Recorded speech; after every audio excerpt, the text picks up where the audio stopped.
வீட்டின் பூஜை அறையில் இந்த ஒரு பொருள் இருந்தால் மிக மிக அதிகமாக பணம் சேரும். அது என்ன பொருள் அப்படிங்கிறத தான் இந்த பதிவுல பார்க்க போறோம்.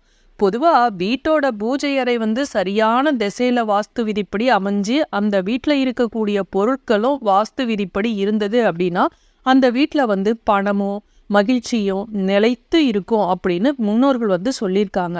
அதன்படி சில சிறப்பு பொருட்களை பூஜை அறையில வச்சோம் அப்படின்னா அதனால நமக்கு லட்சுமி கடாட்சம் ஏற்பட்டு வீட்டில் பணம் பல மடங்கு பெருகும் அப்படின்னு சொல்லியிருக்காங்க.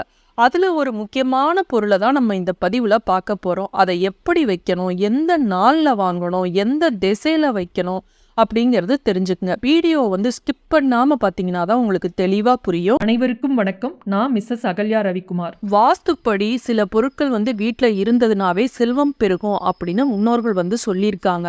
அதுக்காக அந்த பொருளை வாங்கி வச்சுட்டு சும்மா இருந்தா உழைக்காம இருந்தா பணம் வருமா அப்படின்னு கேட்டிங்கன்னா அப்படியெல்லாம் சொல்லலை. இந்த பொருள் இருந்ததுன்னா நம்ம ஒரு இடத்துல நிலம் வாங்கியிருக்கோம், அந்த நிலம் நல்ல விலைக்கு போகும்னு நம்பி நம்ம வாங்குறோம்.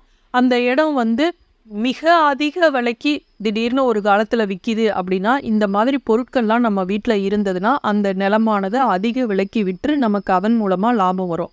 ஒரு இடத்துல பணத்தை யாருக்காவது கொடுத்துருப்போம், அவங்க கொடுத்தவங்க நமக்கு கொடுக்க மாட்டாங்க, ஏமாத்துறவங்களும் இருக்கலாம், இல்லை அவங்க கொடுக்கணும்னு நினச்சா கூட அவங்க சூழ்நிலை அவங்களால கொடுக்க முடியாது. அது மாதிரி இருக்கிறப்ப இந்த வாஸ்துப்படி பரிகாரங்கள் செய்யும்போது இந்த மாதிரி வாஸ்துப்படி பொருட்கள் வீட்டில் இருக்கும்போது அந்த பணம் நமக்கு ஈர்த்து நம்ம கைக்கு சேரும். இப்போ வீட்டில் லக்ஷ்மி கடாட்சத்தை கொண்டு வர்றதுல இந்த நில வாசப்படியில் பார்த்தீங்கன்னா மா இலை 11 இலையை கட்டாயம் வாரத்துக்கு ஒரு நாள் கட்டணும். மா இலை கிடைக்கலன்னா கூட வேப்பிலை கிடைக்கும். இந்த வேப்பிலையாவது வாரத்துக்கு ஒரு முறையோ 2 முறையோ அந்த இலையை மாற்றி வச்சு வைக்கணும். அப்படி வைக்கிறப்ப வீட்டில் லக்ஷ்மி கடாட்சம் கிடைக்கும். இந்த நிலவாசப்படியில தான் இஷ்ட தெய்வம் குலதெய்வம் இதெல்லாம் குடியிருக்கும் அப்படின்னு நீங்கள் கேள்விப்பட்டிருப்பீங்க. அதனால் இந்த நிலவாசப்படியை நம்ம எப்போவுமே வீட்டுக்கு வெளியே போகிறப்பையும் சரி உள்ளே வர்றப்பையும் சரி அது மேலே காலை வச்சு மிதிச்சு போகக்கூடாது. வீட்டில் இருக்க குழந்தைங்க கூட அந்த நிலவாசப்படியில் நின்றுக்கிட்டு இருப்பாங்க. அப்படி நின்னதுன்னா அவங்களுக்கு சொல்லி கொடுக்கணும், இப்படி நிற்காதீங்க அப்படின்னு சொல்லி கொடுக்கணும். அதை மிதிக்கிறது தவறு.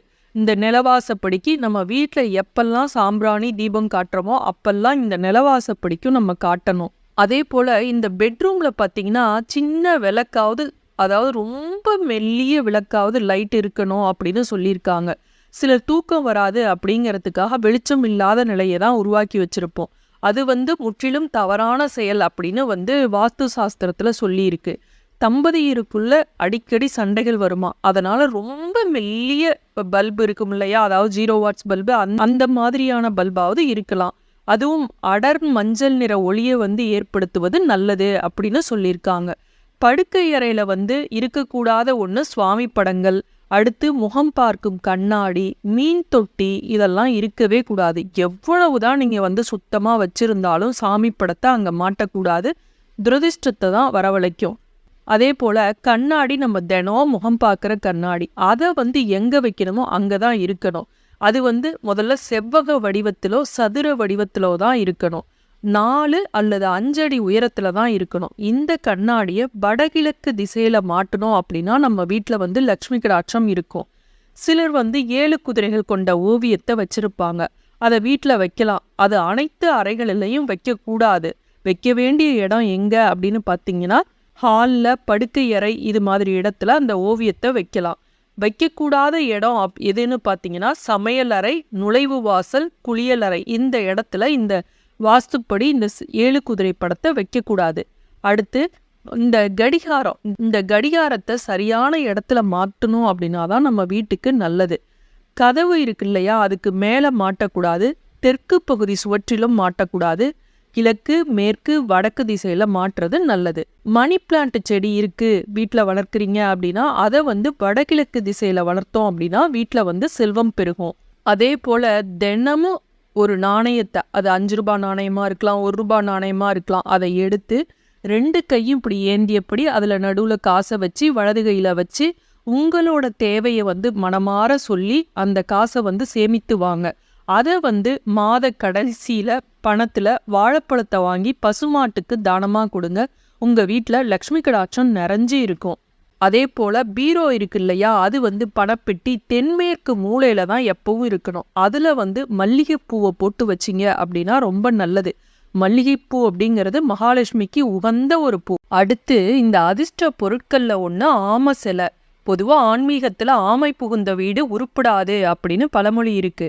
ஆனா இந்த ஆமை வந்து வாஸ்து சாஸ்திரத்துல அதிர்ஷ்ட மழை பொழிய செய்யும் ஒரு அற்புத பொருளாக சொல்லப்பட்டுள்ளது. எந்த ஒரு விஷயத்தையும் உருப்படாது செயல்படாது அப்படின்னு சொல்லுவது முறையானது அல்ல. நம்மளுடைய தமிழ் பழமொழிகள்ல அர்த்தம் தெரியாம திரித்து நம்ம அதை வந்து சொல்லியிருப்போம். முன்னோர்கள் வந்து ஒரு காலத்துல ஒரு மாதிரி சொல்லியிருப்பாங்க, அடுத்தடுத்த காலகட்டங்கள்ல அது வேறு விதமா திரித்து சொல்லப்படுவது உண்டு. ஆமை இருக்கும் இல்லம் நிச்சயம் உருப்படும். ஒரு ஆமை படம் அல்லது சிலை இதை வந்து அதிர்ஷ்ட குறியீடாக சொல்லப்படுது. அதனால அதை படமாவோ சிலையாவோ உங்களுடைய வீட்டோட வரவேற்பு அறையில அனைவரோட பார்வையும் படும்படி வச்சிங்க அப்படின்னா அதிர்ஷ்டம் வந்து நிறையும். இது வந்து உலோகம் அல்லது ஸ்படிகம், மரம், கல் இதுல எதுவா வேணாலும் இருக்கலாம். ஆமை இருந்தது அப்படின்னா ரொம்ப விசேஷம். இந்த ஆமை சிலையை வாங்கி வடமேற்கு திசை அல்லது தென்மேற்கு திசை அல்லது தென்கிழக்கு திசை இது மாதிரி இடங்கள்ல வச்சிங்க அப்படின்னா உங்க வீட்ல யோகங்களுக்கு பஞ்சமே இருக்காது. சரி, இப்ப வீட்டோட பூஜை அறையில இருக்க வேண்டிய ஒரு பொருள் என்ன அப்படின்னு பாத்தீங்கன்னா வெள்ளி நாணயம். அது வந்து 1/4 பவுனா இருக்கலாம், அரை பவுனா இருக்கலாம், 1 பவுனா இருக்கலாம். தங்கத்தை விட வெள்ளி விலை கம்மி தான். ஆனா இந்த தங்கத்தை விட அதிக ஈர்ப்பு சக்தி இருக்கக்கூடிய ஒரு பொருள்னா இந்த வெள்ளி தான். ஆனா இது எந்த நாள்ல வாங்கணும், எப்படி வைக்கணும், சில தட்டுல அப்படியே வெள்ளிக்காயினை வச்சிருப்பாங்க சாமி கிட்ட, இல்ல பீரோவில் அது மாதிரி வைக்கலாமா அப்படிங்கிறத தெரிஞ்சுக்குங்க. வீட்டில் வெள்ளி நாணயம் இருந்தது அப்படின்னா லக்ஷ்மி தேவியோட அருள் வந்து இருக்கும். உங்க வீட்டில் வாஸ்து தோஷம் இருந்தாலும் போகும், செல்வ செழிப்பு ஏற்படும். வெள்ளி வந்து தங்கத்தை விட அதிக நேர்மறை சக்தியை, பாசிட்டிவிட்டியை ஈர்க்கும் சக்தி அதிகம். அதுவும் பணத்தை ஈர்க்கக்கூடிய சக்தி அதுக்கு அதிகம். லக்ஷ்மி தேவியோட அதனால தான் அது தொடர்புடையது. இதை வந்து வீட்டோட பூஜை அறையில வச்சிருந்தோம் அப்படின்னா நிதி நிலைமை வந்து முன்பு இருந்ததை விட சிறப்பா இருக்கும். ஜோதிட சாஸ்திரத்துல வந்து இது வந்து வீனஸ் கிரகத்தோடு தொடர்புடையது, அதாவது சுக்கிரனோடு தொடர்புடையது. வீனஸ் வந்து செல்வம், அன்பு மற்றும் அழகு இதோட கடவுளாக கருதப்பட்டு வணங்கப்படுகிறது. பூஜை அறையில இது இருந்தது அப்படின்னா சுக்கிர பகவான் வந்து சாந்தம் அடைவார். இது வாஸ்துப்படி எங்க வைக்கணும் அப்படிங்கிறது ரொம்ப முக்கியம். இத முதல்ல வெள்ளிக்கிழமை அன்னைக்கு வாங்குங்க. இதை வாங்கினதும் அப்படியே நம்ம பூஜை அறையில வைக்கக்கூடாது. அதை வந்து மஞ்சள் கலந்த தண்ணீர்ல வந்து நன்கு சுத்தம் செய்வது அவசியம்.